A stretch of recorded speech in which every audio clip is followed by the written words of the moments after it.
My name is Yvonne Russell, and on behalf of Henrico Area Mental Health and Developmental Services and the Cultural Awareness and Competency Committee, I would like to welcome you to Dr. Brown's presentation on understanding generational trauma in African Americans and strategies for understanding and deconstructing its impact.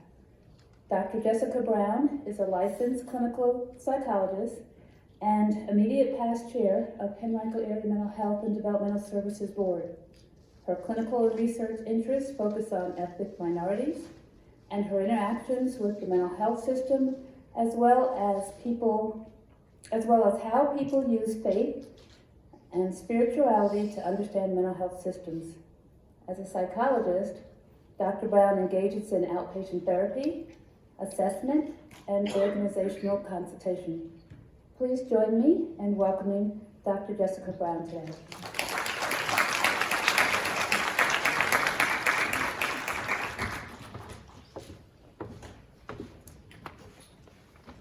Hello. Uh-oh, that was a little tepid. Is this the after lunch slump? I just wanted to let you all know that are sitting in the back, the rumors that you might have heard about me that I bite are patently false. So if you'd like to move up, you're welcome to. So I want to thank first Yvonne for the invitation. It's been my pleasure to serve as a board member for the past 6 years, I think, going into my 7th year. And so I'm excited to be able to give something back to an agency that is dear to my heart. I come into this work as a psychologist who really focuses on how people use their faith to make sense of their mental health symptoms. And so when people ask me my clinical specialty, I say Black church folks are my clinical specialty. And Black church folks really taught me about generational trauma. It was in seeking to understand some of the behavioral patterns that I was seeing that I ran up against this topic of generational trauma. There's a book that I'm going to refer to often during this presentation. There'll be a reference page at the end. But the book that I'm leaning heavily on, if you don't have it already, I want you to pull out your phone, go to your Amazon account and order it right now, is Post-Traumatic Slave Syndrome by Joy DeGruy. If you ever have a chance to watch a YouTube video or go to a conference that she speaks to, she really is the authority on generational trauma in African Americans and has been writing and speaking about this topic for decades.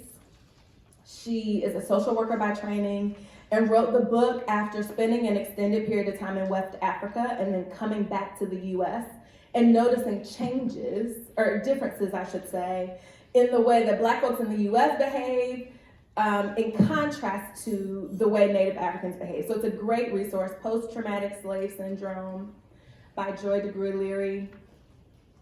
I will be standing on her shoulders today, so I want to give honor where honor is due. So I imagine that some comments or questions might come up just due to the size of the room. We'll save those for the end, so I'll try to make sure that we reserve some time for that. Be kind of jotting notes as we're going through.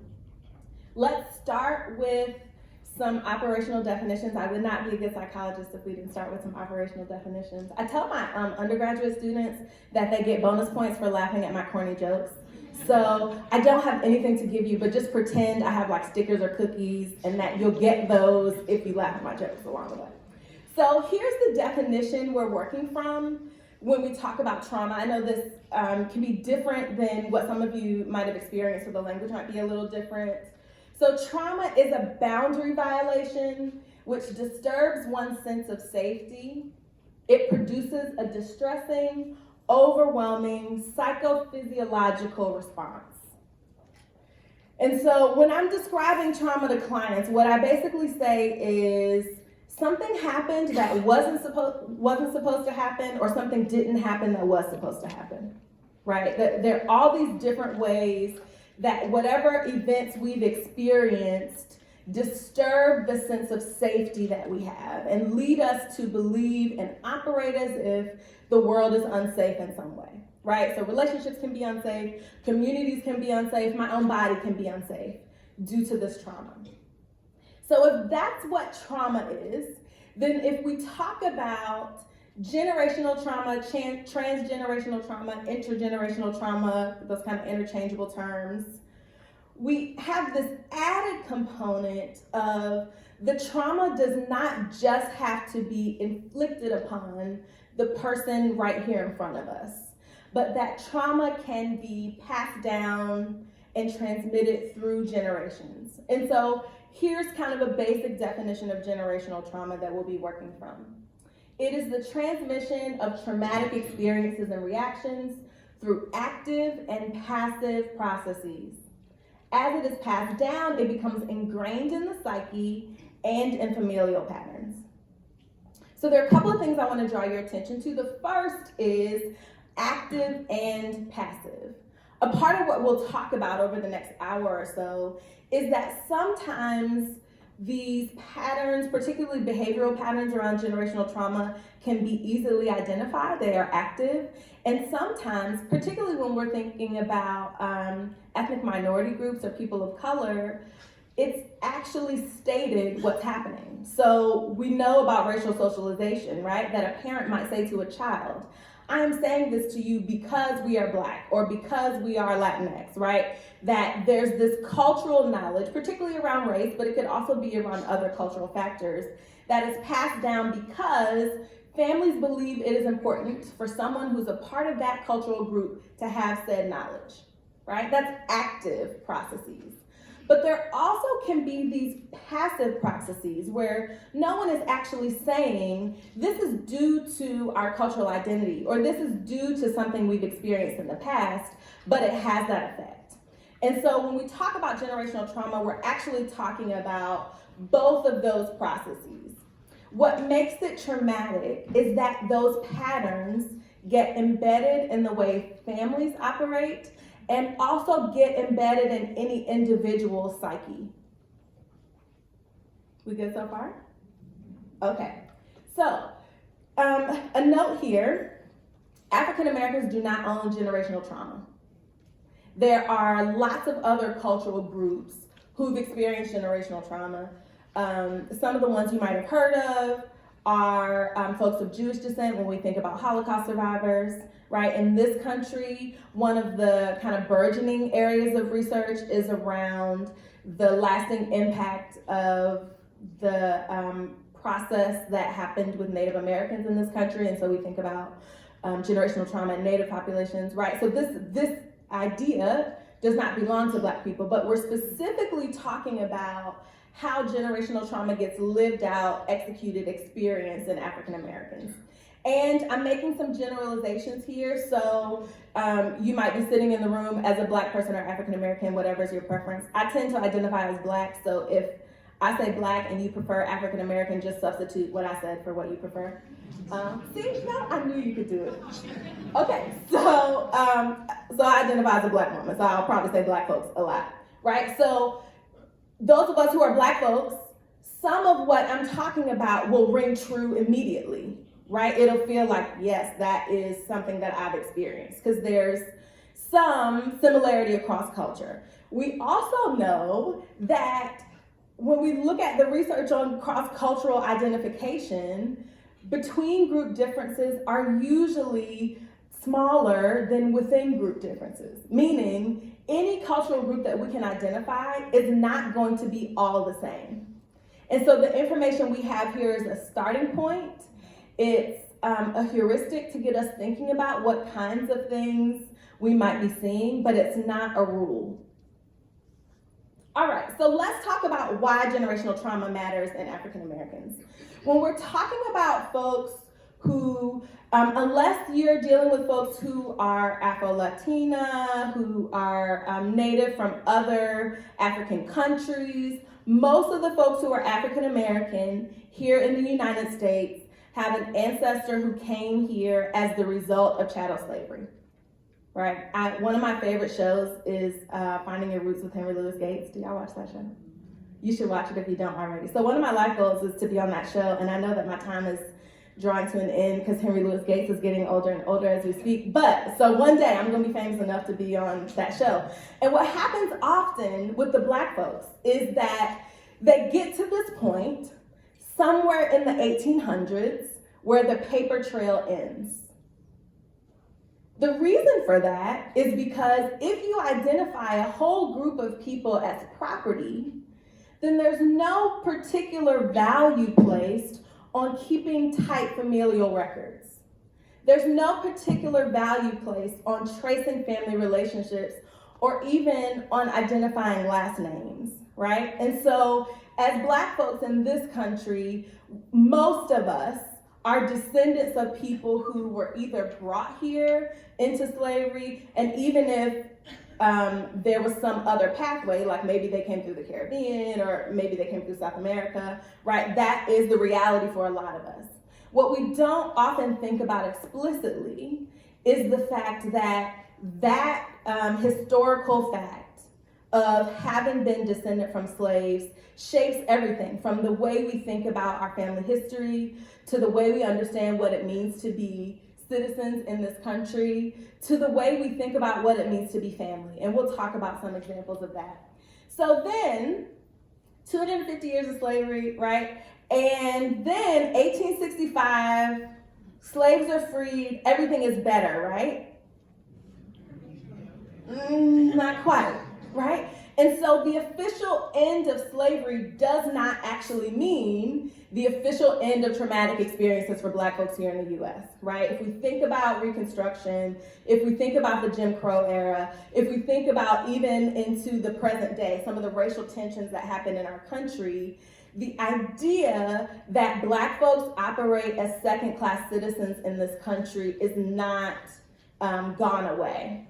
And so the consequence of that is this constant remembering, constant awareness of how systematic oppression functions and impacts us. So I'll give you an example. A couple of months ago, I was having issues with a car dealership that shall not be named here in the area, and my car was in the shop, not usable for about 6 weeks. Right. And so those reactions that you all had, that's just hearing about somebody else's car. Now imagine if it was your car. So I'm on the phone with one of my line sisters, headed up to the dealership to have a conversation with the general manager. And so we're on the phone, I'm talking, and I'm going off because I'm mad. I've now paid 2 car payments on a car that I cannot drive. I'm paying for a rental this whole time, so I'm livid. Understandably so, right? And so I'm talking to my line sister on the way to the dealership, and she says, Jess, don't get arrested. And she was joking, kind of, but it was also this awareness that we both had that as a Black woman, if I go into this public space, and no matter how righteous or appropriate my anger was, me speaking to a white man a certain kind of way in his place of business could have consequences for me, right? And so that's how race-related stress operates, right? Nobody could argue that I didn't have a right to be mad. And yet, there was an implicit message from another Black woman who loves me. Don't show all of your anger. Don't show it too loudly. Don't show it in the wrong way, because it could cost you if you show all of what you feel, right? And the fact that all she had to say was, don't get arrested, and I knew immediately what she was talking about, is just a snippet of what it means to be a Black person, right? To have to carry with you the consequence of how I show up in a room shapes the way people will respond to me, right? Does that make sense? Yes, okay. So we have social disenfranchisement. One of the consequences of some of the systematic processes that have been put in place in this country is that Black folks are less likely to have generational wealth, disproportionately likely to be in poverty, disproportionately likely to have lower educational attainment. And so that becomes this kind of snowball around some of the challenges. Those of us who are clinicians in the mental health profession, right, know that issues like poverty, joblessness, those kinds of things negatively impact people's mental health, right? And so one of the ways people figure out how to survive in that context is to develop insular communities, and to develop as a protective mechanism distrust of all the people who don't look like us. And so we see issues around stigma. It's not just mental health stigma, though we know about that and we'll talk about that, but it's also stigma related to any kind of government or social service system. It's stigma related to medical professions, right? This idea that I never know who has my best interest at heart, and so I have to protect myself at all times. So Demeek Volkin was a sociologist who studied what he called transgenerational trauma in descendants of Holocaust survivors. And this definition of transgenerational trauma or generational trauma is something I want us to kind of keep front of mind as we go through these particular behavioral strategies that we'll talk about. When a whole society has undergone massive trauma, victimized adults may endure guilt and shame for not having protected their children. The byproduct of such trauma is a perennial collective mourning over the loss of dignity, self-esteem, and identity. The mourning is characterized by conscious and unconscious communications passed down to generations in an attempt to mourn the group's losses and remove the collective sense of victimization. So some of this is familiar from our generation above. What I want to draw your attention to is a perennial collective mourning. Because some of the things that we're going to talk about today on their face seem kind of dysfunctional, seem like they might not make sense. And so what I want to encourage us to do is think about the behaviors that we'll talk about as attempts to mourn, as attempts to heal. Those of us who are in mental health know that when someone comes in and says they have experienced our trauma, our job is really to validate that experience, to provide support, right? Just as a basic value. But what does it mean when you say that you've experienced a trauma and the people you're talking to tell you that's not a trauma? If I say as a Black person, look, my community is still reeling from the violence of slavery, and someone says, but you got your Black president. That was years ago. Why are you still mad, right? And so the very thing that we know sets up the environment for trauma to heal is in fact the exact opposite of what we do when communities are reeling from generational trauma. And so the first step, sorry, there was somebody moving back there, and it's okay. I realized what was happening quickly, but when I tell y'all I was about to take off and the presentation was about to be over, but no, here I am, I just did a quick grounding exercise and, look for the exits and all is well. Okay, so if I say I've experienced this trauma and somebody says to me, no, get over it. That was so long ago, right? What you do is inflict more violence against me when I'm trying to heal, right? And so we have an opportunity here to hold space for what that trauma might look and feel like, and to recognize that sometimes what we see as dysfunctional behaviors might actually be trauma reactions. Then our frame is different. Let's say we have a kid who's experienced a violence, and often those kids might then reenact that violence in their play, right? Repetitive play. We know it's one of the ways that kids try to heal. And so imagine that although many of us present as adults, in some ways what we're talking about here is people who are simply trying to heal. And sometimes what they do in that effort to heal is reenact the ways that they have been traumatized. All right. Another key here that I just want to highlight is that all traumatic recreations have good intentions. All traumatic recreations have good intentions. No matter how dysfunctional they seem, no matter how misplaced, no matter how odd they might look to an outside observer, all traumatic recreations have good intentions. They are attempts to heal, attempts to mourn, and attempts to remove a collective sense of victimization. Okay, so here we go. Again, standing on Joy DeGruy-Leary's shoulders, I'm going to name a model that she doesn't describe in this way, but she describes the processes. So I'm going to make the argument here that there are three sort of facets of generational trauma that we can talk about today. Of course, this isn't all of them, but it's what can fit in an hour-long presentation. And so they are persistent lack of safety, just the constant sense that the world is unsafe. Emotional devaluation, which could also be framed as emotional cutoff, could be a different way. And then the sense that there's an opportunity deficit, there isn't enough to go around. Those processes are all fueled by systemic oppression and disenfranchisement. All right, so let's start at the beginning. We talked a little bit about racism and race-related stress. I know I don't need to belabor that point other than to say that what we now know in terms of research is that the way we deal with racism and the way we confront racism is not just a cognitive process. It's not just an emotional process. It's not just an interpersonal process. That the body holds and responds to the stress of racism, right?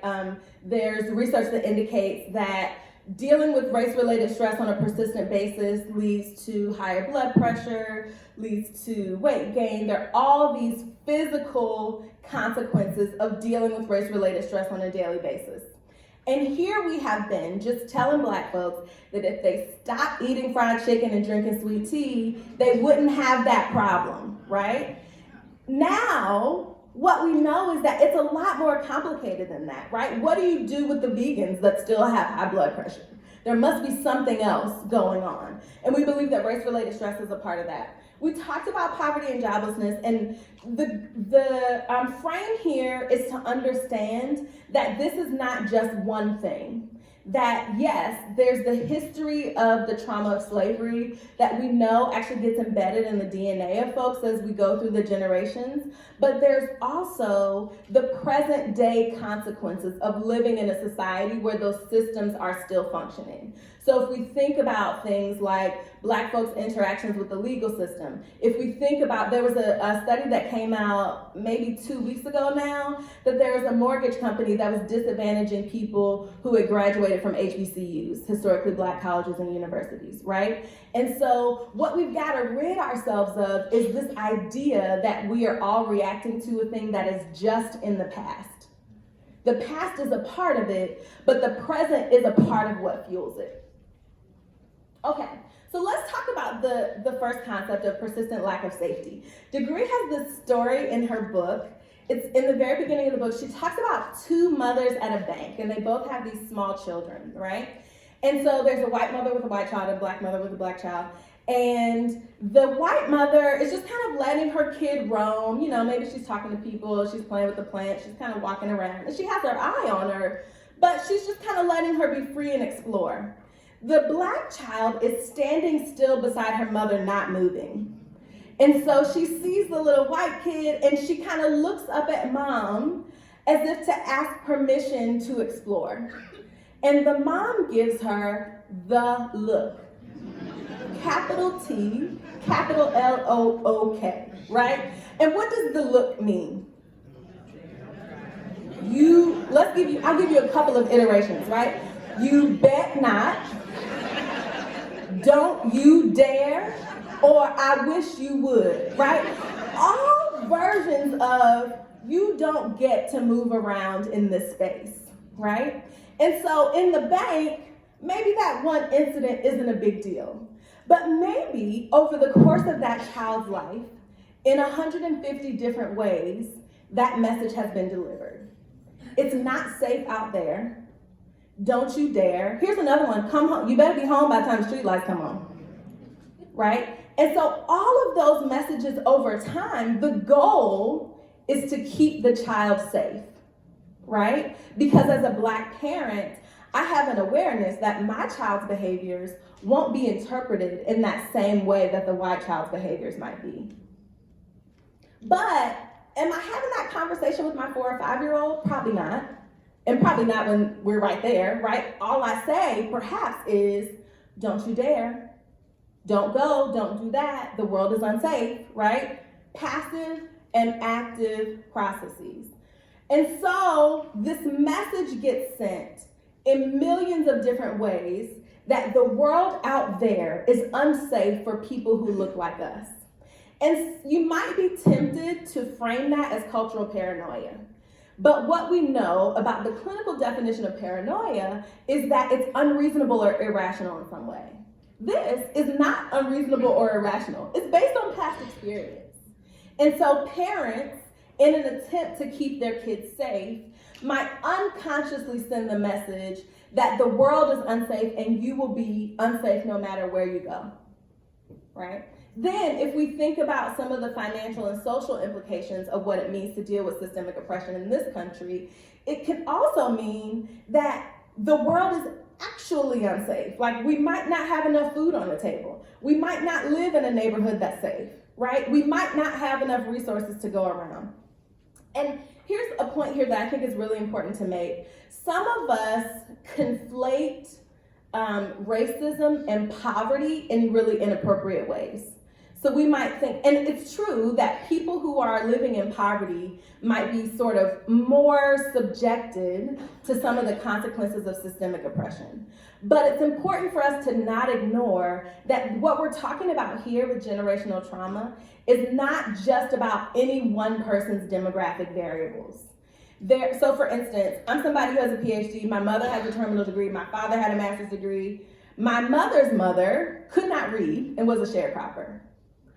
Her mother was born into slavery, right? And so this idea that just because I've quote unquote made it saves me from the consequences of generational trauma is a complete myth, right? Because here I am leaving my house in the suburbs with my 2-car garage and my 2-parent home and the white picket fence, going to the car dealership in a nice area about a nice car, and still my friend's admonition is don't get arrested. Right? I can't upwardly mobile myself away from the consequences of what it means to be in this predicament. And so while a person's resources are a part of the equation, it's important to know that that's not all, right? And this is something that happens across the board. How are we doing with lack of safety? Okay, so far? All right. So let's transition to the next component, which is opportunity deficits.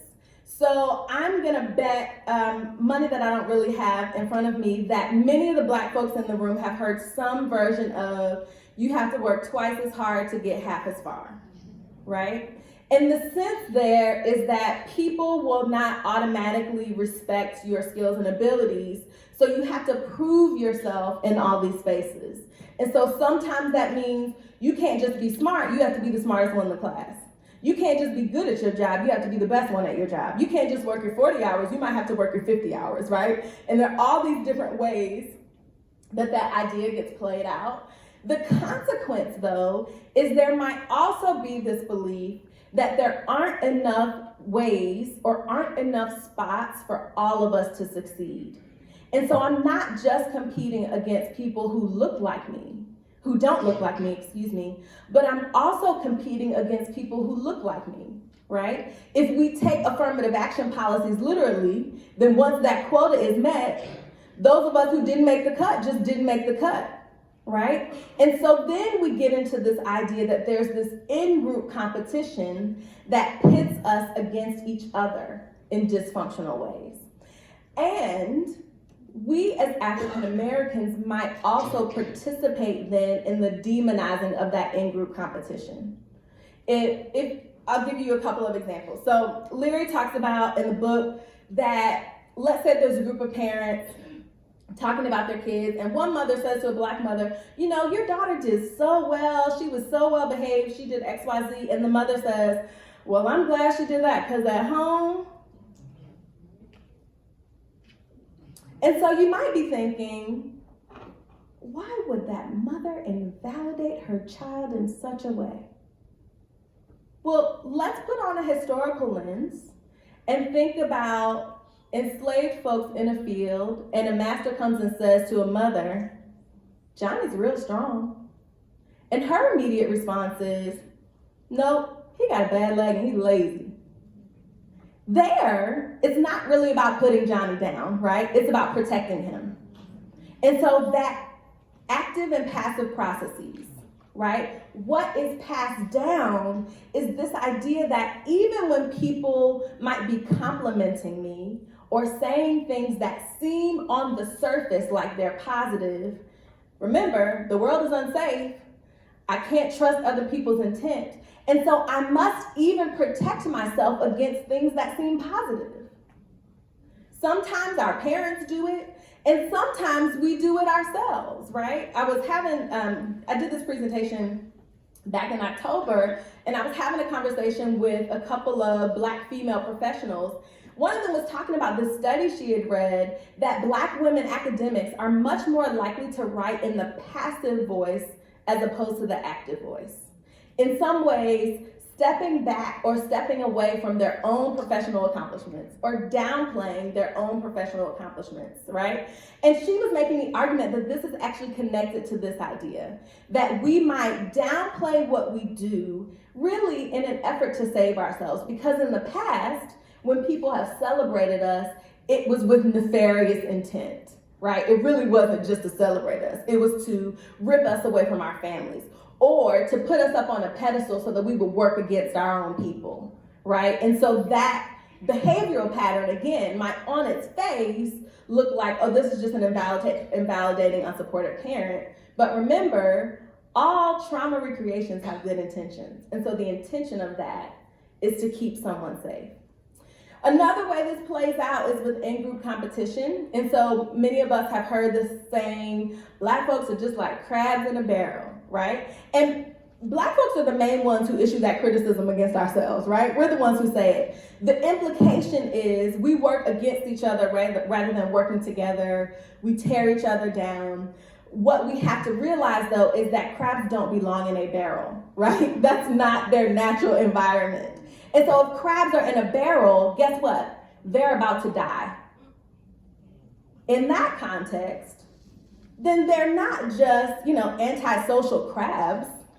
They're fending for their lives, right? And so if I'm in a community where I'm constantly in survival mode, where the pressure, the feeling is I could die at any moment, then it might be difficult to engage in communal action in that moment, right? Because my focus is I'm about to die, this is the end. How many of you are familiar with the concept of tokenism? Lots of you. Okay, so tokenism is basically the idea that you hold one person up, typically that person is of some minority group in some way, to represent the whole. I went to a small liberal arts college in North Carolina called Elon University. Anybody heard of Elon? Oh, lots of you. So you probably know somebody who went there or you went there yourself. It's very little in between. So I went to Elon. When I was there, Elon was like maybe 7 or 8% Black, a student population of around 5,000 students. And Elon has this monthly magazine that they put out. In the 4 years that I was at Elon, I was on the Elon magazine 4 times. Now, I think I'm pretty great, but that's excessive, right? That's tokenism. Ooh, we have this Black girl who's doing, she has all the right checks. Let's put her on the cover, right? And we can present this image to the outside world. Here we are, this welcoming place for people who look like her. And let me be clear, I had a great experience there, so this isn't an indictment on Elon as a university, but it does show how the process of tokenism impacts people. It has 2 consequences. One, remember we talked about the fact that within group differences are always larger than between group differences. So using any one person to represent the whole leads us to a place of inaccuracy. 2, now the token, him or herself, is left with the responsibility of trying to represent all of the people in their group. And that also is too heavy a load to carry. We can't do it effectively because we don't know, but there's also pressure associated with that, right? So when I walk into a room, my mother has told me since I was born that I represent her when I walk into a room, right? Now I represent my mother, myself, and all of the Black women. That's a lot of pressure, and it's a lot of responsibility. And we don't often think about the active and passive ways that process gets played out. I mean, I remember sitting in a class and literally having a professor say to me, well, Jessie, what do the Black people think? Right? And I'm like, I don't know, maybe we should go ask the Black people, right? But the fact that in a room where I was the only Black person and I'm put on the spot to represent all of these folks who I don't know and haven't spoken to about this issue is a consequence.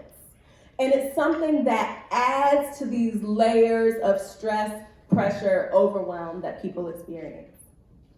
Okay, let's move to emotional devaluation or emotional cutoff. So in my clinical practice, one of the things I do now is administer the ACE, the Average Childhood Experiences Scale. And I had a client who came in who had an ACE score of 5. If you know anything about the ACE, it goes from 0 to 9. The higher the score, the more adverse childhood experiences or childhood traumas a person has experienced. So this person had an ACE score of 5, lots of childhood trauma. And in the clinical interview, one of my standard questions is, have you ever experienced anything that you would describe as traumatic or abusive? So this person who has an ACE score of 5, when asked directly the question, have you ever experienced anything that you would describe as traumatic or abusive, says, no. How can this be, right? So I do nothing with it at the time. We go on with the clinical interview, and 2 sessions in, I say to her, I have a question that I'd like to ask you about some of the intake paperwork that you filled out related to trauma. Number 1, let me know if I can ask you the question, and number 2, after I ask it, if you decide you don't want to answer it or you want me to just move on, you can either just put your hand up or say stop, and I'll respect your boundary there. She says, no, you can ask me. So I say, okay, I had you fill out this, average child experiences scale. I show it to her, give her a printout. I say, you endorse these 5 questions. And lots of people, when they look at those things, would describe those as traumatic, but you say that you haven't experienced any trauma. And so I'm just curious kind of how you make sense of those. And she says, well, that stuff happened in the past. What am I going to do about it now? That's one of the ways emotional cutoff functions, is this sense that if your physical needs are met, your emotional needs are not as important. And from an historical perspective, that makes sense, right? If I'm dealing with the ravages of slavery, or even if you think about during the civil rights era, one of the primary instructions around nonviolent protest was don't get upset, don't get flustered, don't show emotion, right? And so the goal was to remain stoic. When we're dealing with trauma, one of the ways we simply survive is to not feel. It protects us.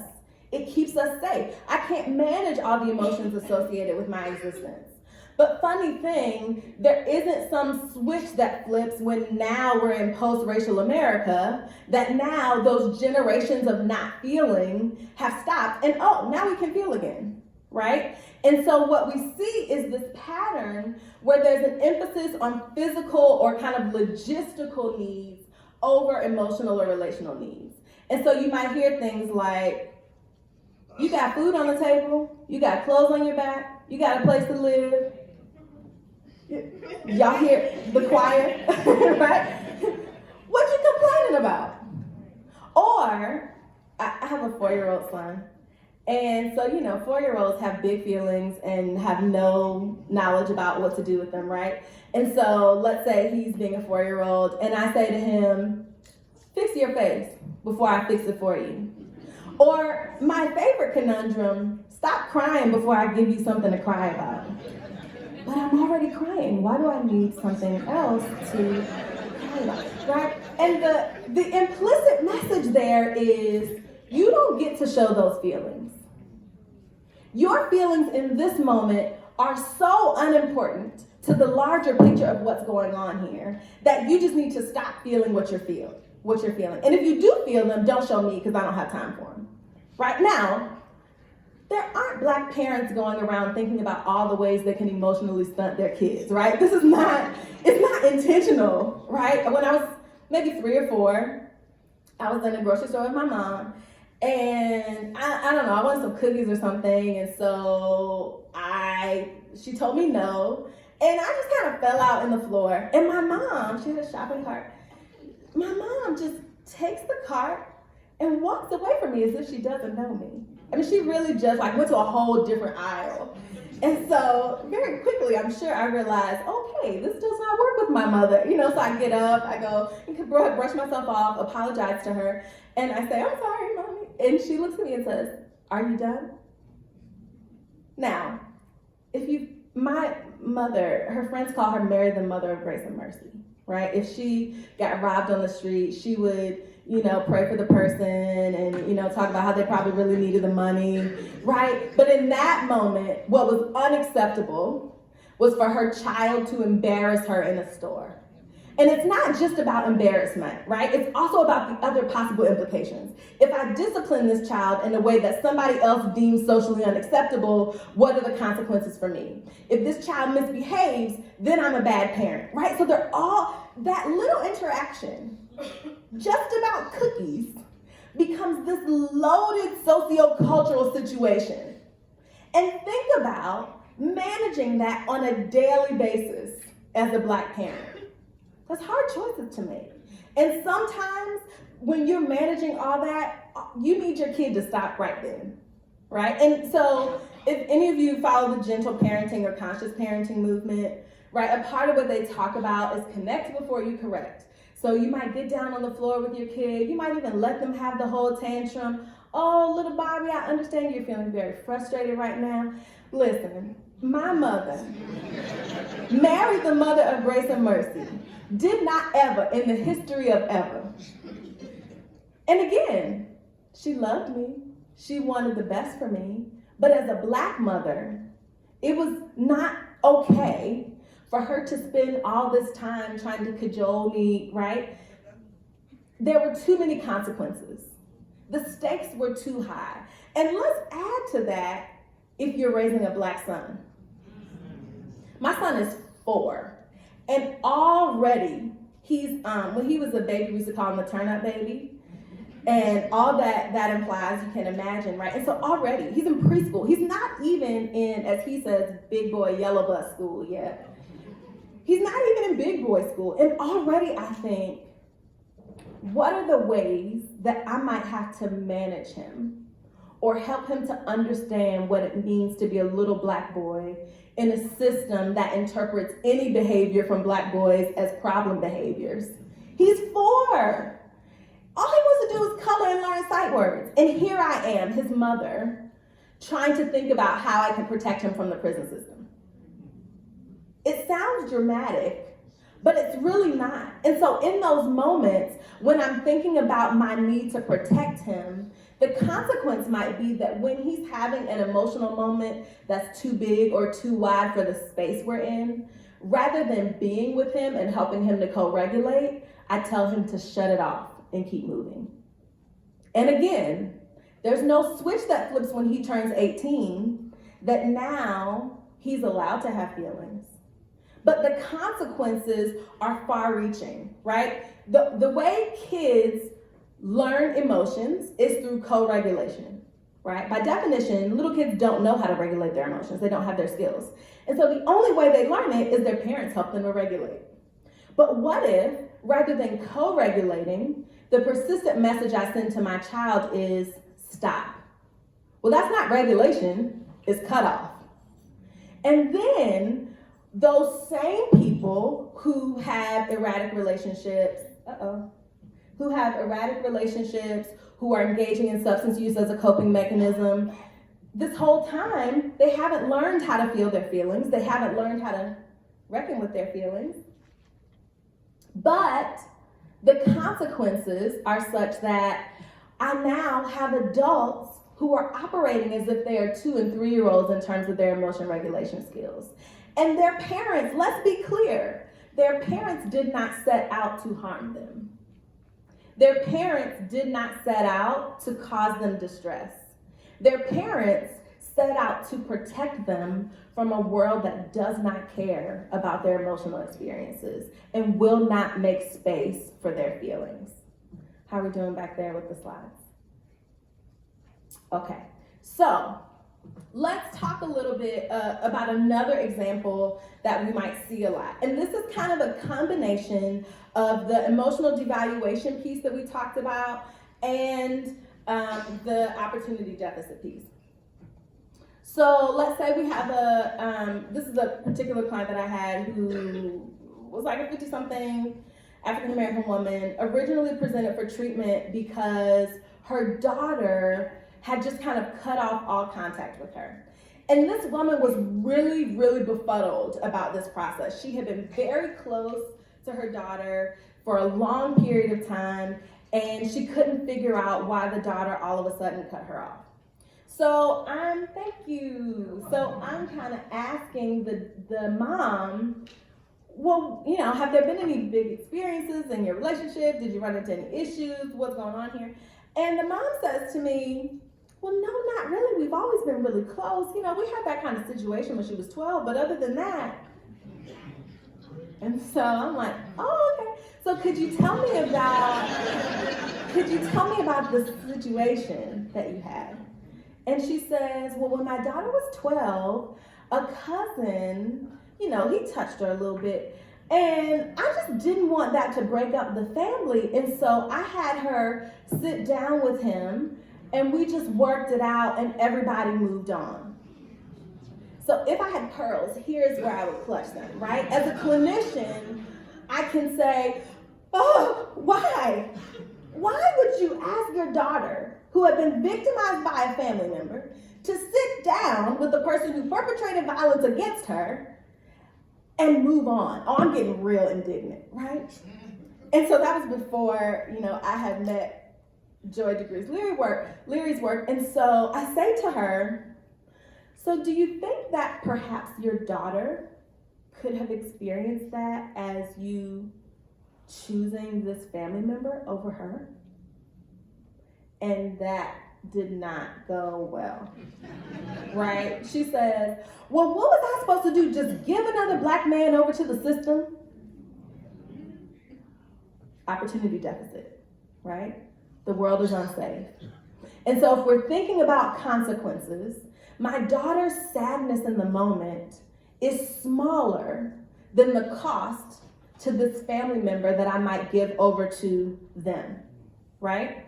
And so I still think she made the wrong decision, right? I think it hurt her daughter. I should say it that way. I don't get to decide what's right or wrong. I think it had consequences.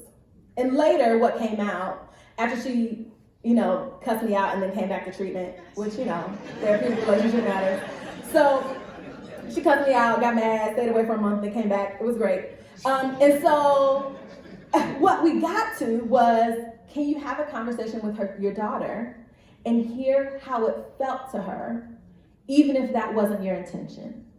And she really was shocked that her daughter would experience it that way, because in her mind, she was keeping her family safe, right? And so it's easy for us to demonize that pattern because we know it happens.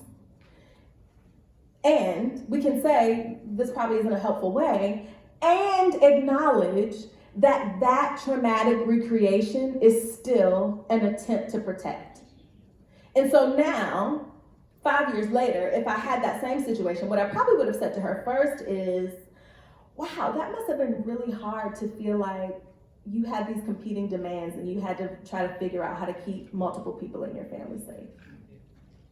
Still later, we're going to talk about the fact that you let this predator sit down at the dinner table with your daughter. But in this moment, the higher order issue was she was between a rock and a hard place, right? For her, it felt like, yeah, there could be some hurt there, but what's more important is I'm not going to sacrifice someone that I also love. And so, again, it feels dysfunctional, it feels wrong, and it's a traumatic recreation. So what we have is people keep secrets, right? Because the value of protecting the family sometimes supersedes people getting help or people being outed, right? And there are often few opportunities for emotional expression, particularly public emotional expression. When Trayvon Martin died, I will never forget, there's this image of his father at Trayvon's funeral. And he's in the throes of grief. There are tears streaming down his face. He had been grieving so hard that he was sweating. He had this look of anguish on his face. And for weeks and weeks and weeks, that image was circulating around social media. And I'm convinced that part of the reason we saw that image so often is that we don't see a lot of places where Black men can openly express their feelings, particularly not feelings of grief or anguish, right? I think part of the reason that people have been so engrossed in these different athletes talking about the death of Kobe Bryant, right, is the sense that here are mostly Black men, though not all, actually talking about the fact that they're hurting, actually allowing for public displays of these emotions. And think about how infrequently we make space for those things to happen. And it starts from childhood. The last time I did this, I had somebody who I was talking about particularly this norm around teaching Black boys, suck it up, don't cry, whatever the case may be. And there was someone in the group who said, well, my dad did that, but it was just to protect my brothers. Yes, absolutely, it was to protect them. And there's a point at which it also hurts them, right? Okay, we're doing okay so far? Yes, so let's talk about the impacts of generational trauma, and then we'll get into some things that we can try to do.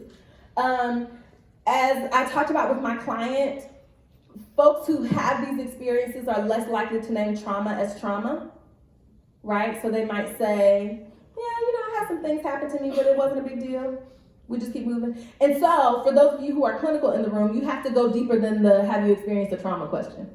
Because people will say no to that question and still have experienced a trauma, right? So we have to get more adept with our assessment skills. It also means on the personal level that we evaluate, even if I haven't experienced the trauma, capital T, what are some ways that patterns in my family might be recreating some of those historical patterns that we haven't named. My grandmother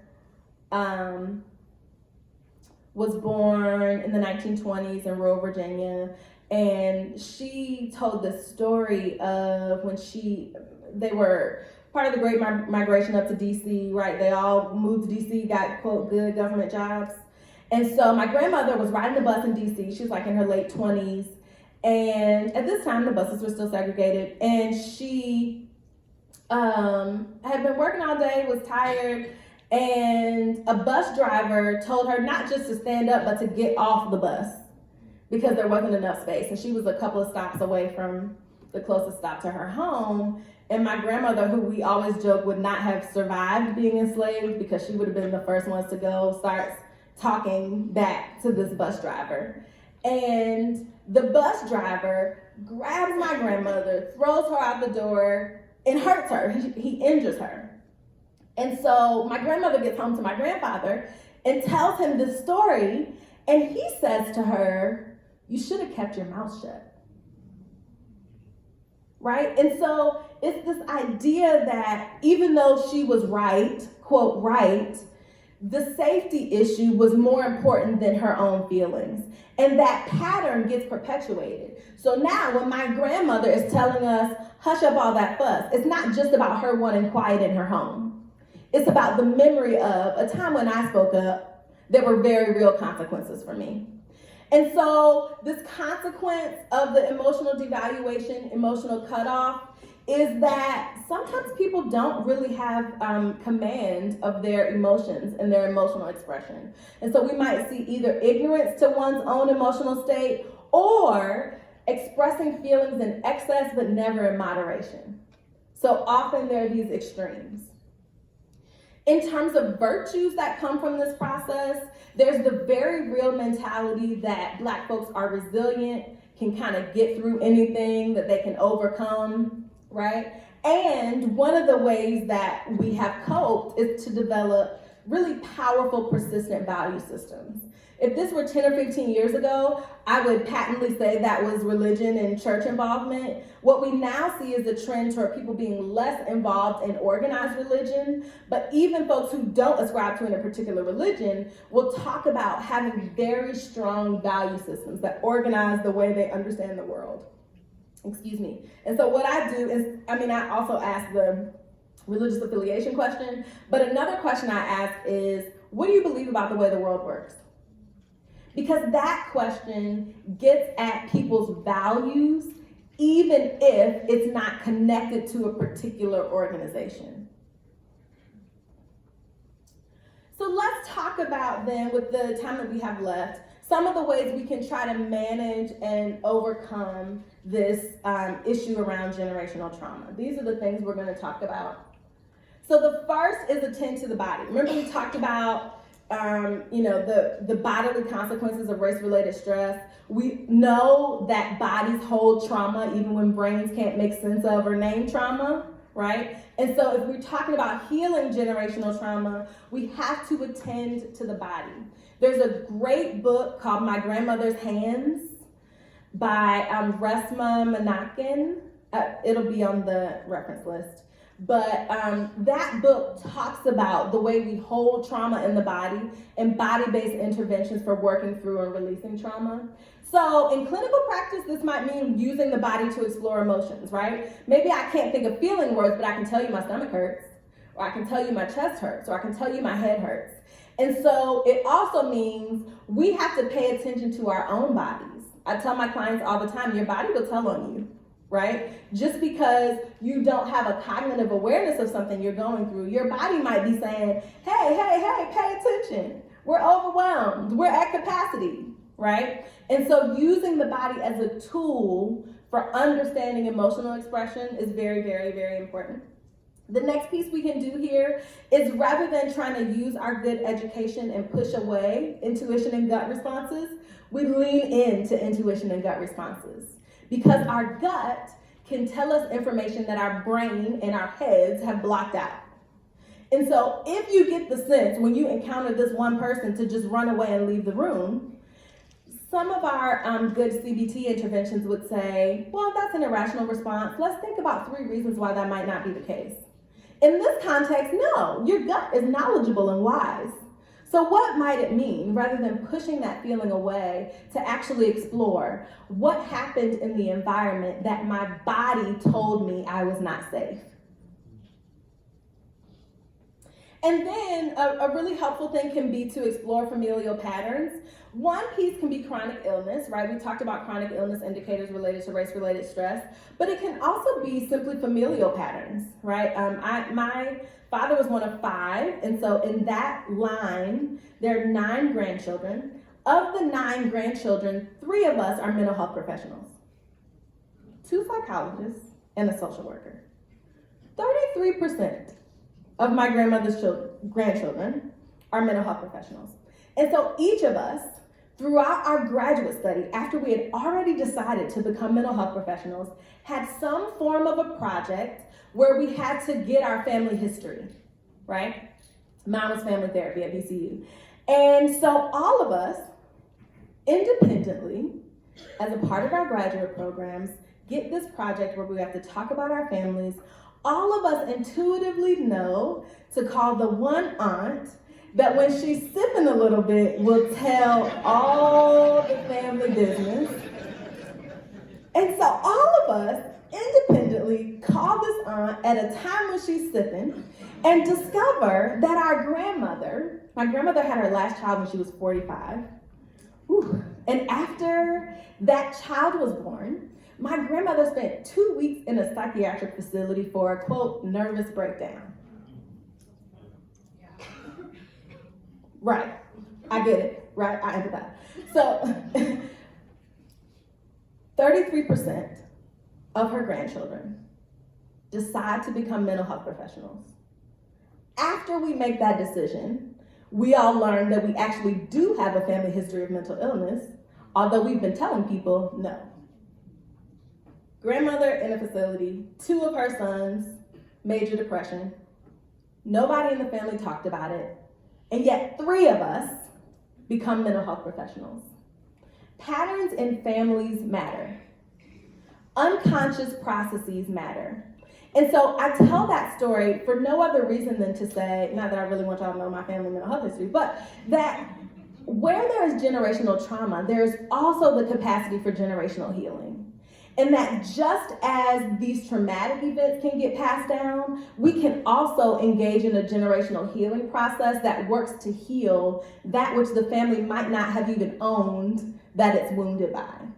And that piece is really important because it means that as individuals, as clinicians, as members of communities, we trust our intuition and gut responses about what is a thing that we can do to heal. Okay, so another piece, and I think this becomes important when we're talking about engagement with the community, is that we honor people's feelings as relevant, as things that can give us information, and also understand that trauma changes both our perception and our reality. If we only are considering what's happening in the present moment right in front of us, it's easy for us to dismiss trauma reactions as irrational or unreasonable. If we consider, though, this historical lens, if we consider that what the person is reacting to in the moment might not actually be something that I did or said, but a remembrance of a trauma, and that this particular behavior is an attempt to heal or protect from a trauma that's old and familiar, that expands our scope. So I'm not just labeling bad behaviors as bad behaviors, but I'm understanding the context. And I also understand that if this person is dealing with a trauma or has experienced a trauma, there's no such thing as truth with a capital T.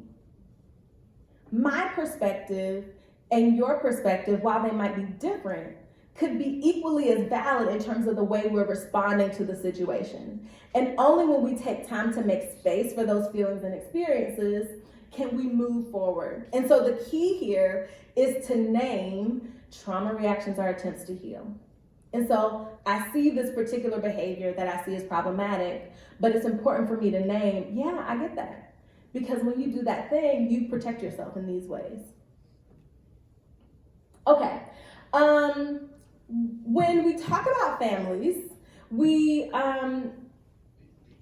need to make it clear that families, most of the time, have good intentions, want the best for us, and do what they know how to do. This is particularly the case for those of us who are educators, for those of us who are interacting with multiple parts of families, for those of us who are clinical, right? Sometimes our first inclination is to kind of blame the quote-unquote perpetrator in an effort to align with the person that we feel responsible for. But here's the thing. Just because I can name that I've experienced a trauma doesn't mean that I want to block off my relationship with that person.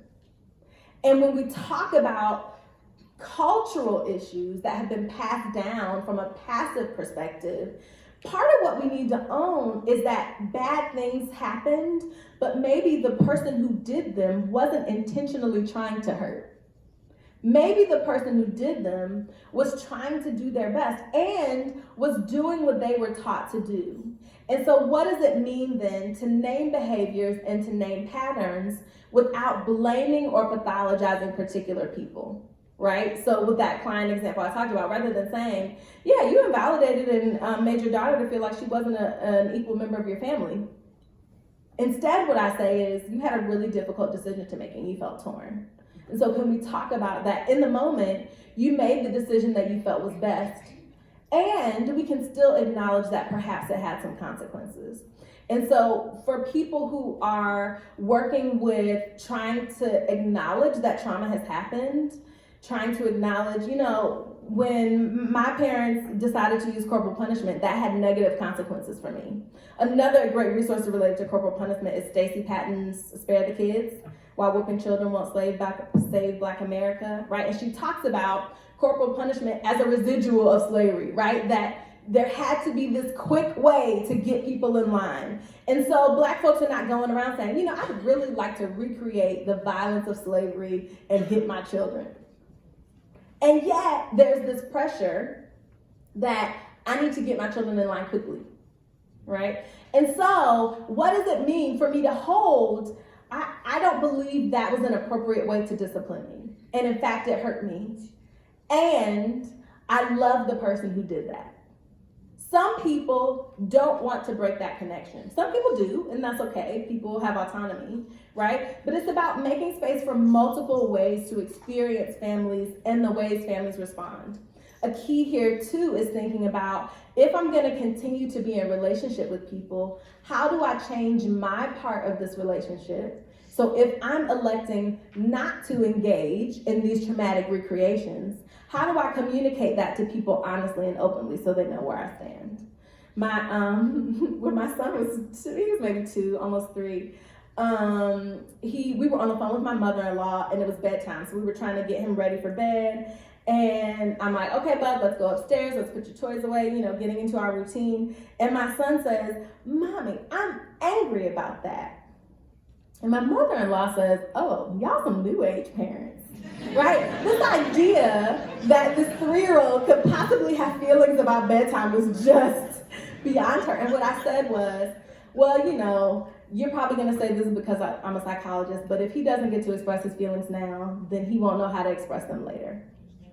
Right? And so it was my way of saying, I honor your perspective, and here's the way I'm not going to continue to engage in that pattern. Right now, my mother-in-law handled that well, and we all know things don't always go well, so you got to gauge your own family. But it's about giving people language or building our own language for how to name, here's a way I'm electing not to participate in this anymore, right? Okay, so anybody familiar with genograms? Those of you who are clinicians, those of you who are human beings, if you haven't done one already, the aliens in the room, you could do it too. Genograms, come on y'all, that was a corny joke. Okay, so genograms are a great way to trace families. And the cool thing about a genogram, it's just a family tree. It's a very simple family tree, but you can chart anything on the genogram you want to. You can chart chronic illnesses. You can chart mental illnesses. You can chart marriages and deaths. You can chart children. I love the relationship genogram. So for each of these relationships between people, you categorize the relationship as close, distant, enmeshed, conflicted, whatever. And sometimes what people see is, wow, there's this pattern of fathers being enmeshed with the first daughter and conflicted with the second daughter. What could that be about, right? And so the genogram provides awesome opportunities to reflect on family patterns, but in a non-threatening way. It's a great resource. So, you know, even if you just want to do this for your family and see what comes up, it can be really interesting to explore these patterns in different ways. And remember, active and passive processes. So sometimes those passive processes, you might not be able to name them in your interpersonal interactions, but if you sit down and write it out, you can see some of those passive processes at play. All right, next. We're really going to capitalize on strengths. So we talked about resilience and grit and powerful value systems. We're going to use those to our advantage. Honoring if it's a value system or a faith system, and thinking about what are the ways we can use this to grow, to get better, to heal. We want to really articulate strengths and resilience.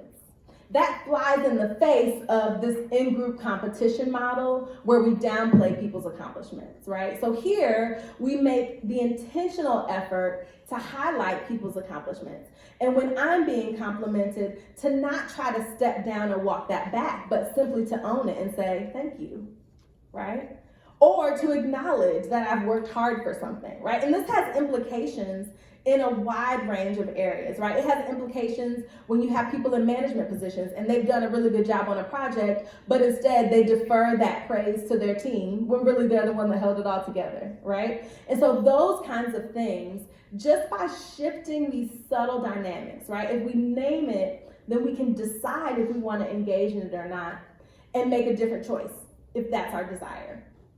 Second, It's really important to emphasize adaptation and thriving. So what I like to tell people is, look, you have some amazing survival skills because you made it to this point. Here you are today, having gotten through all the things that you went through already. And so we already have some skills and abilities that we can capitalize on moving forward. You've done something right, or else you wouldn't be here. What we know about you is that you know how to adapt to the environment, you have some flexibility, right? Whatever those skills are, to be able to name those and then think about those as things we can use moving forward become very, very helpful. At a community level, one of the ways to combat this sense that we are pitted against each other, that we have been removed from the cultural reality of a collectivist framework, is to engage in collective action. To think about things that we can do together rather than apart. We know that one of the ways that people respond to trauma is to isolate. And it keeps us safe, but it also keeps us disconnected. So what does it mean then to move from a place of isolation to a place of connection, and we use that collective power as a healing protective mechanism rather than just shutting ourselves off from the world? And so that means being intentional. It might mean joining particular organizations. It might mean supporting community events that focus on uplifting rather than tearing down. It might also mean thinking about ways we can pool our resources and influence. So rather than me making a request to a community organizing group alone, what does it mean for me to gather a group of 4 or 5 people who have similar intentions and go to do that work? Now, that also means I've got to get to know the people around me. So we're fighting against that isolation and seclusion that we sometimes do to protect ourselves.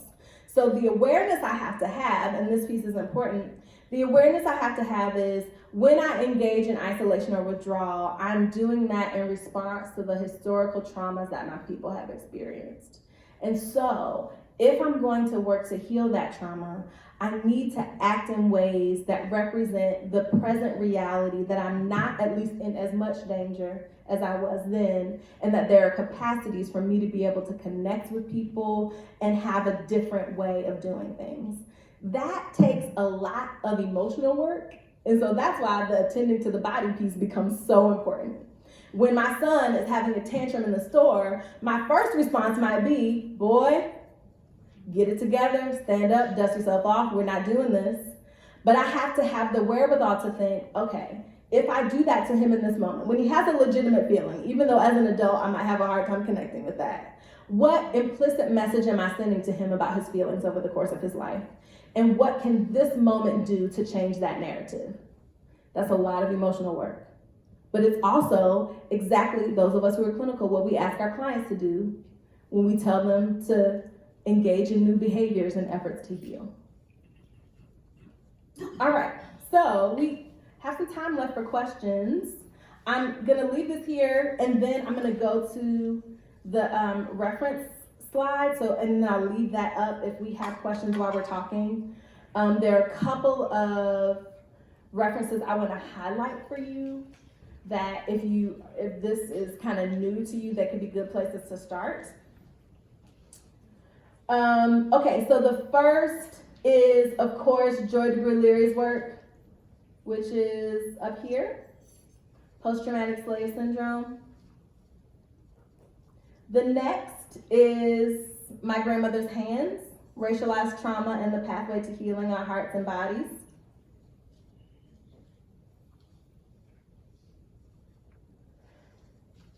If you really want to get into the generational piece, one of the things that DeGruy-Leary talks about that I think can be really helpful, particularly when we're talking about this collective action piece, is one of the ways to combat generational trauma is reconnecting with traditional African experiences, thought traditions, ways of behaving. And Paula Parker's Roots Matter does an excellent job talking about explicit ways we can connect to traditional African heritages, right? Most of us, unless you've done like a 23andMe or Ancestry.com DNA test, don't know exactly which West African country we might have come from, but most of us are from West Africa. And there are some commonalities among West African traditions that can really be healing, particularly when it relates to these body-based exercises that we can do to try to heal from stress and trauma, but also strategies for engaging in communal action and community-based action. So I highlight those. The rest can, be helpful and will add to your library, but if this stuff is new to you, the Leary text and the Monicum text are a great, great way to start. All right, thank you all so much for your attention. Is that a question? Go back to your information. Oh, yes, here it is. Any questions or comments? I think there's a... I have a question. Yeah. One of the major problems in our community, not only Black community, but in all of our communities, is gun violence. And dealing with that as a community, do you have any strategies as to what we can do about gun violence? Yeah, so I think Resma Monicum's book, I think, provides a helpful perspective. One of the things that I would say is that at least a part of the issue around gun violence is that, particularly in communities where there are high rates of violence or there's lots of distress, the threat assessment is kind of always on high alert, right? And so a piece of it is either around, if you think about gang violence is really about protecting families, right? Which makes sense from this framework. If it's not gang violence, it's typically around somebody did something that I perceived as a threat and I responded as if it was DEFCON 5, right? And so the quote answer there would be to help people think about how to decrease the way we interpret and respond to threat. And Monica makes this argument that you can't think your way out of it because threat assessment is in your body. And so the only way to bring that threat assessment level down is to help people to think about how to resolve the trauma in their bodies. I think that's a piece of it, right? The other piece too is, if I were ruling the world, I would be able to manage systematic change, right? But part of the issue is, how can you, thank y'all for laughing at my joke. How can you encourage people to act differently within a system when the system has not changed at all, right? And so I think on some level, many of us have this awareness that people figure out how to be okay in messed up systems. But if the system is messed up, then the strategies we learn to be okay in that system necessarily are messed up too, right? And so I think it's a combination of, yes, there are things we can do at the individual level, but also really getting serious about systemic change. And like I said, one day when I rule the world, I'll take care of it, you're welcome. But I think it's about, how do we get all the stakeholders at the table? How do we get out of these, public policy silos and get everybody to the table and think about, if we really want to change this community, what would that look like? I know that's idealism in some ways. The piece that we can do is to help people think about how they manage and respond to threat. And sometimes that means helping people to identify resources in their community so there isn't this kind of the world is unsafe, I don't have enough mindset, because I think that can be a part of it too. But the other piece is helping people to work through and navigate the traumatic experiences we have on a daily basis that keep us on high alert. One of the things I talk to my clients about with traumatic triggers is, imagine that your body is a house. The house has an alarm system, but if you've been traumatized, the alarm system gets tripped all the time. And so when the alarm system is actively blaring, you can't think clearly, you can't make good decisions, you can't do what you quote unquote need to do. And so in order for you to decide what the appropriate next step is, you've got to turn the alarm off. Then you can figure out what tripped it. And so a lot of us are walking around with our alarms blaring and then wondering why we can't make good decisions. We got to figure out how to turn the alarm off. Yes? Hi, Dr. Rob. Hi, Dr. Wakanda. So I have a comment. I think that piece we said, cultural paranoia, I think should be checked to change to cultural reality check. Absolutely. And I'll give you my example. I have one son, and he wanted a little fancy car. And we were living, at the time we started coming living in Henrico. So he eventually persuaded his mother to get him an Acura, a black Acura with tinted glass. So I told him, We know where it's headed. I said, son, black Acura, tinted glass, you tall brown guy with beard, a Muslim, watch, Yeah, be careful. yeah. 1 week later, pulled on the highway by a cop. And he comes home and he says, Dad, you're right. I said, what happened? He said, I was pulled. I said, what were you doing? And he said, well, I was not doing anything, just he pulled me and he came to me and says, registration, license, blah, blah, blah. Is this your car? I said, yes, sir, it's my car. So my son, obviously, is a little bit big mouth like me. He says, excuse me, officer, why did you stop me? And he said, well, I just wanted to make sure that this is your car. Mm-hmm. And second part I was going to say that, it's not paranoia. It's a reality check. Absolutely. It's something which is real. No matter how you cook it, how you want to twist it, how you want to paraphrase it, racism does exist in this country. Absolutely. The second part, which is also important, is, as you said, we have to work harder to achieve the same amount. So when I was in VCU training residents, especially when I had international graduates coming back from other countries, my mantra with them during the supervision was always, you have to stay one step ahead of the game. Mm-hmm. If you want to make here, and I know for a fact because so I would say, don't just stop at the residency, do fellowship, get an extra education, go extra mile. Mm-hmm. Because when it comes down to one job and 2 applicants, and you are brown or black or yellow, figure it out who's going to get the job. And God forbid Yes. you have a quote unquote ethnic name, right? And again, being a Muslim as Yeah. our other part of it, but I'm not going to go there. So one day, You already went there. I'm playing with Dr. Lakani because I know him. I worked with her on the board. So some of these things are, the third part of my comment is that all the adversities and trauma colored people have gone through has one blessing in disguise. We are more together as family than white people. And this is my comment as a geriatric psychiatrist. I have struggled a lot to find families to be supportive for elderly people. We have made assisted living facilities and nursing homes and senior living, and we have outcasted our elderly in this country, in this civilization. Thank you.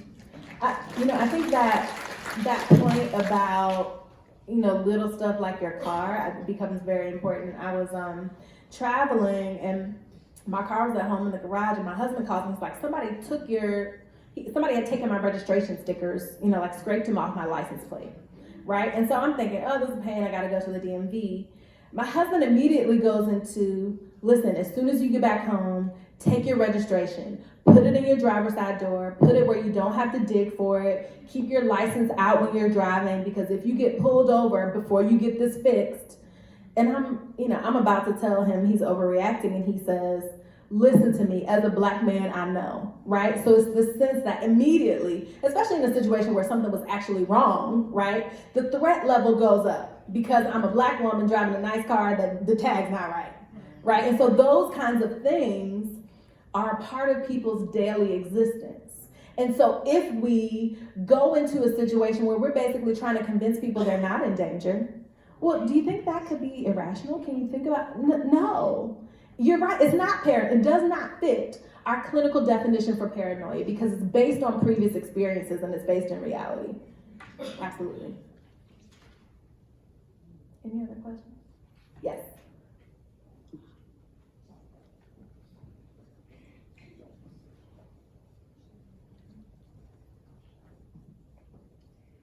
for the information that you shared, and it really adds to perspective, context. I'm not a clinician, but grateful to be in the room. There are a couple of points that I think, and just making them quickly and getting your feedback, to the point of the police. So I was leaving an event recently, and a police officer and I working together, he was getting ready to leave me out. He said, well, I'll help you get back to the highway. And I got in my car and I was like, you know what? I really feel uncomfortable with you following me, so I'm gonna need you to get in front. And he's a Black police officer, but it was just the discomfort of being followed by a police officer that exists. And so to your point about the realities, the trauma, but also the conversation about hair. And so, you know, excited about hair love and that conversation and how even, you know, at the Oscars it's recognized, but the reality that someone would need to congratulate me for wearing my hair the way I do. And I thought she was asking me if I felt comfortable. And I was like, I don't even think about it. But then as we had the conversation, I recognized with everything that's happening from, you know, being asked not to, or to cut your hair before you go to graduation, people, you know, being held down and having their hair cut, states giving consideration to legislation to make it okay for a Crown Act. I mean, please share your thoughts on that. Okay, I'll share my non-cuss word thoughts on that. So, hair, if you think about hair, particularly for Black folks, hair is one of our quickest ways to telegraph cultural identity, right? And so the cutting of hair, the corralling of hair is really, in my estimation, an effort to divorce us from ways we can be full, whole cultural beings, right? How many of the Black women in the room before a job interview have been told, well, make sure you straighten your hair, right? The implication is if you don't show up a certain way, it will cost you, right? I was telling the story earlier about going to the car dealership and my line sister told me not to get arrested. Well, at the time, in addition, I had braids like this, but they were like fire engine red, right? So I was gonna be like blackety black, walking in that car dealership, cutting the fool. And she was like, Jess, listen now, don't forget, right? And so in some ways, it's one of the ways that we present to the world as, yes, I'm Black. Here are all the different ways, right? And so the implication that you should straighten your hair, or if you dare to wear it naturally, make sure you get the right product, make sure it's all the right, make sure you have a trim, make sure you have this, make sure it still looks nice, is how dare you be unruly and free? How dare you who do not fit into a particular box, you whose hair will not obey, how dare you show up fully as you are, right? And let's be clear, nobody's actually saying out loud or even intending to say, no, I don't want you to show up as your full cultural self, right? If you were to say that to someone, they would argue, no, that's not the case. But they might say something like, well, I just think it looks nicer. Or if I think about how many compliments I get on my hair when it's blown out, as opposed to when I wear my natural curls or a protective style, right? Nobody's outright saying you look better when your hair is straight, but that's the implication. I'm tamer, right? I'm not as obviously Black. And somebody like me, who can be sometimes, not today, but sometimes kind of racially ambiguous, you might even be able to escape from your Blackness a little bit if you tame your hair the right way, right? And so I think it's all about expression of cultural identity, and the fact that I told y'all Black church folks, in the year of our Lord, 2020, we still are passing laws about people wearing how? Because for so long, the implicit and explicit message has been, you all don't belong here. And if we let you in, do it our way. Yeah. I just want to give an example of how white people can be more, when they don't know, they can just ask a question. Yeah. I had a coworker who was trying to describe a client's appearance, and she was unsure if what she was wearing on her head was a bonnet or like a shower cap. and whether she should put whether she was appropriately dressed or not appropriately dressed. Do you see what I'm saying? Yes. And instead of assuming, because from her white lens, it was all inappropriate, she was like, well, I know sometimes black women they get their hair done and they don't want to let it out because she's just coming here and going back home. So she described it to him. I'm like, no, she's also depressed. That was a shower cap. That wasn't a bonnet. But she came to me and asked me and kind of left herself vulnerable to be called whatever. And I just think that's important in this. If you're confused or not sure, instead of coming from your lens, maybe ask a coworker like, hey, this happened. Is that normal for the culture or is that abnormal? And that's for anyone. That's for if you're dealing with Latinx, Muslim, whoever. So I just explore that more, but like also encourage people to do that because it's just a question. And you're asking from a good place, not like, I don't want to put in this client's chart that they were disheveled and they weren't, right? She really just got her hair done. It's Monday morning, she got her hair done on Sunday. She's not going to take it out to see you as a therapist because she don't care what you think about You do not her. meet the threshold of taking the hair out. Right? And so I think that point about just being in a space to talk about it is really important. I always joke with people when I'm doing these trainings with all clinicians, like, if you're a white therapist, let's go ahead and assume that your client already knows you're white. And so you now have permission to bring it up, right? Like, at my first therapist, I loved her dearly. The first session, she was like, okay, so I'm white, you're black, how that's gonna play out, right? And it was like kind of clunky, but the communication to me was, I'm not gonna ignore the fact that you're a black woman in this space. And however awkward or uncomfortable it feels, now I know that I can bring that piece of me here when before I might have had questions about it. If you're somebody who's like, I don't know if I can do that, start with the My Grandmother's Hands book.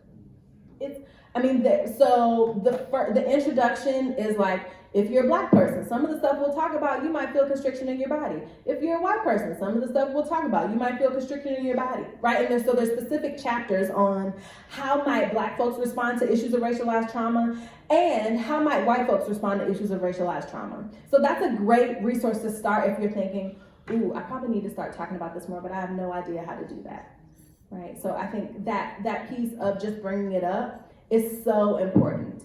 And even those of us who believe we have the same cultural identification can't just assume that we understand the client's experience, right? So with my black clients, that might be something like, look, I don't know if this is the case for you, but sometimes, culturally we as black folks have X, Y, Z. Do you think that's the case for you? Because I don't want to assume.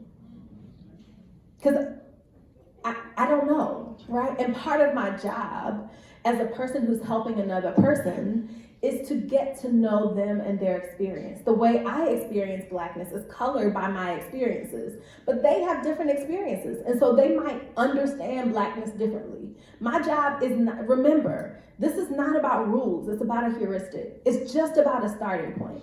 If we get to a place of curiosity about it, then that's where we start the conversation. We'll take one more question.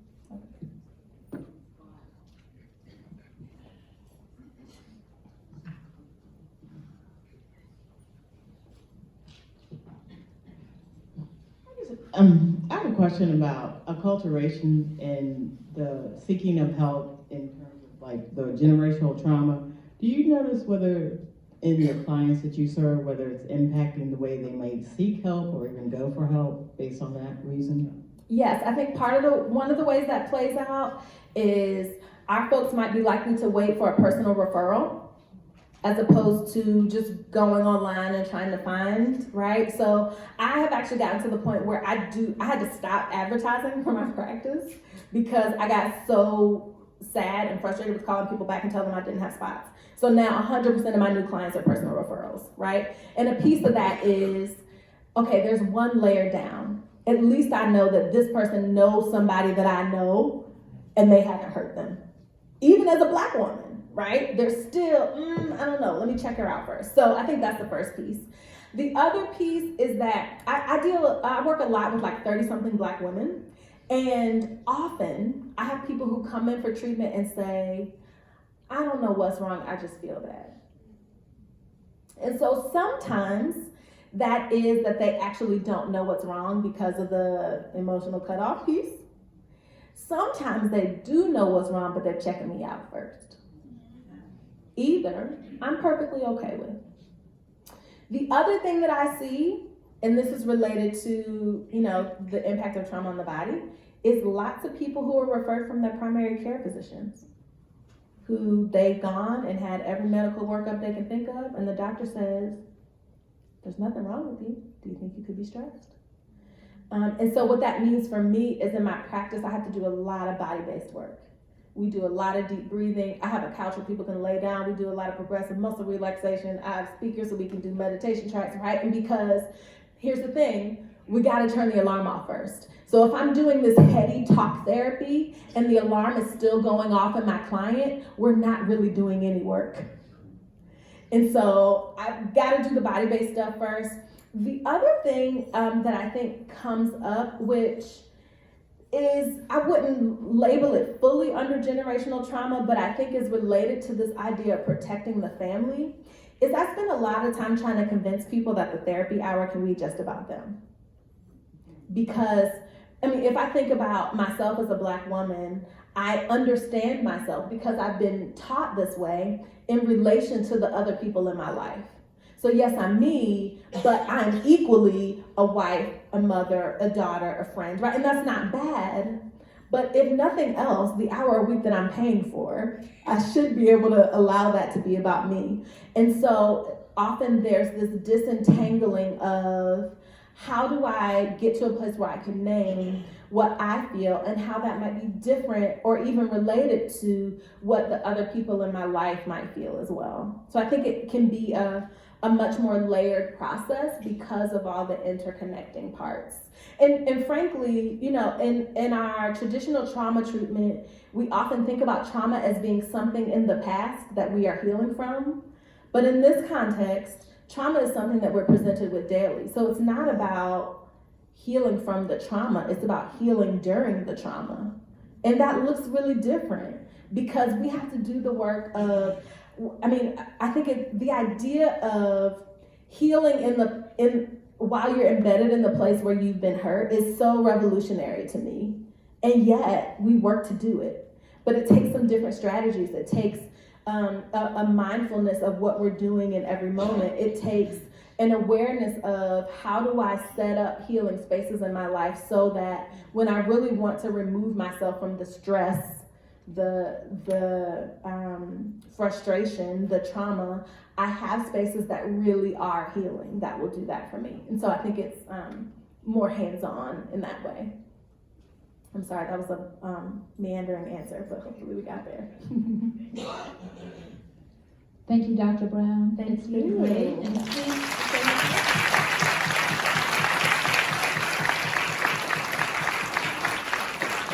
thank you for coming.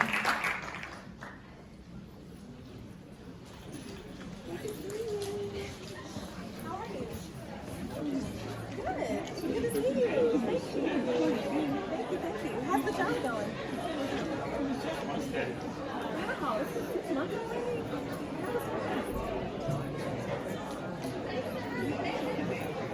No, not right now. If they can wait a couple weeks, I might be able to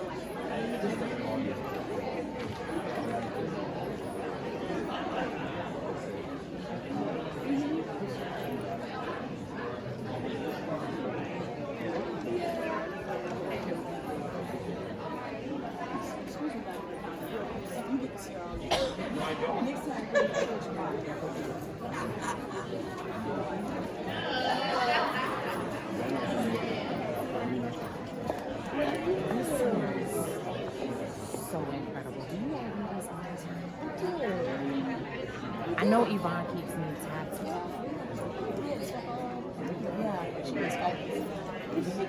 Oh Lord, so I'm giving her my therapist number and then I'm giving her my card as well. Because I'm like, I want to talk to you, but I don't want to be selfish. I need to figure out how to use you in the community. Yes.